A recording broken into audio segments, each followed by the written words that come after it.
రాజకీయ హింస అక్రమ కేసులో మోసపు హామీలను భోగిమంటల్లో వేశామని టీడీపీ అధినేత చంద్రబాబు నాయుడు అన్నారు. అమరావతిలోని మందడంలో టీడీపీ జనసేన ఆధ్వర్యంలో భోగి సంకల్ప కార్యక్రమాన్ని నిర్వహించారు. రా కదిలిరా కార్యక్రమానికి రెండు పార్టీలు పిలుపునిచ్చాయి.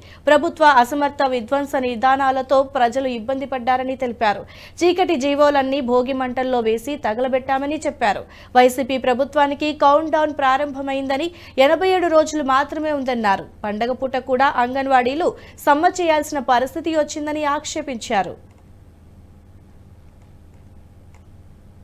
ఈరోజు నాకు ఒక బాధ కూడా ఉంది.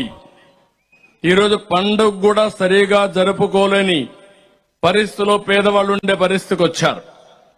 ఇక్కడ మీరు చూస్తే ఒకప్పుడు సంక్రాంతి కానుకిచ్చేవాళ్ళం. 6 రకాల వస్తువులతో సంక్రాంతి కానుకిచ్చాం. అదే మరి క్రిస్మస్ గిఫ్ట్ ఇచ్చాం, రంజాన్ తోఫా ఇచ్చాం. ఈరోజు పండుగ జరుపుకోవాలంటే ధరలు విపరీతంగా పెరిగిపోయినాయి. ఒకటి కాదు, నిత్యావసర వస్తువుల ధరలన్నీ పెరిగాయి. పెట్రోల్ డీజిల్ పెరిగింది, కరెంటు ఛార్జీలు పెరిగాయి, పన్నులు పెరిగాయి. ఇంకా మీరు చూస్తే పేదవాడు బతికే పరిస్థితి లేకుండా పోయింది.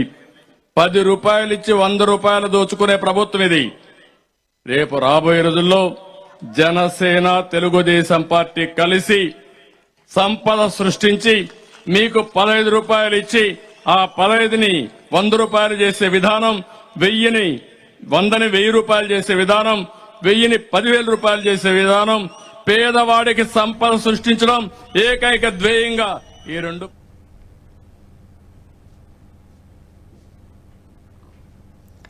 4 సంవత్సరాలుగా రాష్ట్రానికి పీడ పట్టిందని జనసేనాని పవన్ కళ్యాణ్ ఎద్దేవా చేశారు. ఆ పీడను భోగి మంటల్లో వేసి కాల్చేశామన్నారు. అమరావతి 5 కోట్ల మంది ఆంధ్రుల సమస్య అని తెలిపారు. జై అమరావతితో పాటు జై ఆంధ్ర నినాదాన్ని బలంగా తీసుకెళ్లాలంటూ పిలుపునిచ్చారు. మరోసారి వైసీపీ అధికారంలోకి వస్తే ఏపీ భవిష్యత్ చీకటి అని చెప్పారు. 4 సంవత్సరాలుగా ఈ రాష్ట్రానికి పీడ పట్టింది.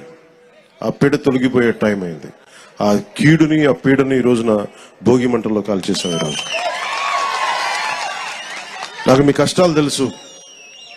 ఆ రోజున మన పార్టీ ఆఫీసుకు కూడా మీరు వచ్చి మీ మీద దాడి జరిగి చాలా అనుచితంగా, దారుణంగా మిమ్మల్ని లాఠీలతో కొట్టి రైతాంగాన్ని చాలా చాలా బాధ గురిచేసి నాకు కలిచివేస్తుంది.